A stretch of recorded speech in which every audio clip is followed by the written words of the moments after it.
നീ വലിയ ബോക്സിംഗ് ചാമ്പ്യനൊക്കെ ആണല്ലോ, എന്നിട്ട് ഇപ്പൊ ആളായിരിക്കാൻ ആണുങ്ങൾ വരേണ്ടി വന്നു. അല്ല, അത് പിന്നെ യാതൊരു മുന്നറിയിപ്പില്ലാവെന്ന് ഇടിച്ച ആരായാലും വീണു പോകും. പിന്നെ അടിക്കാൻ വരുന്നവൻ നോട്ടീസും മുന്നറിയിപ്പൊക്കെ തന്നിട്ടല്ലേ അടിക്കാൻ വരുന്നത്. എടാ, പിന്നീന്ന് വരുന്ന അടി എങ്ങനെയാ തടുക്കേണ്ടതെന്ന് ഞാൻ നിനക്ക് പഠിപ്പിച്ചു തന്നിട്ടില്ലേ? പിന്നെന്താ? ആഹാ, അത് ശരി. അപ്പൊ അതും പഠിപ്പിച്ചു കൊടുത്തു. ഇതാണ് നിനക്കൊക്കെ ഞാനൊരു നമ്പരും പഠിപ്പിച്ചു തരാത്തത്. ഒന്നിങ്ങോട്ട് വന്നേ.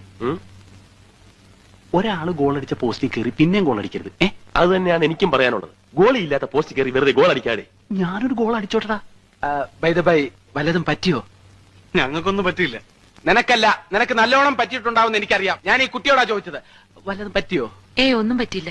അത് തക്ക സമയത്ത് ഞാനും എന്റെ ഈ പിള്ളേരും വന്നതുകൊണ്ടാ.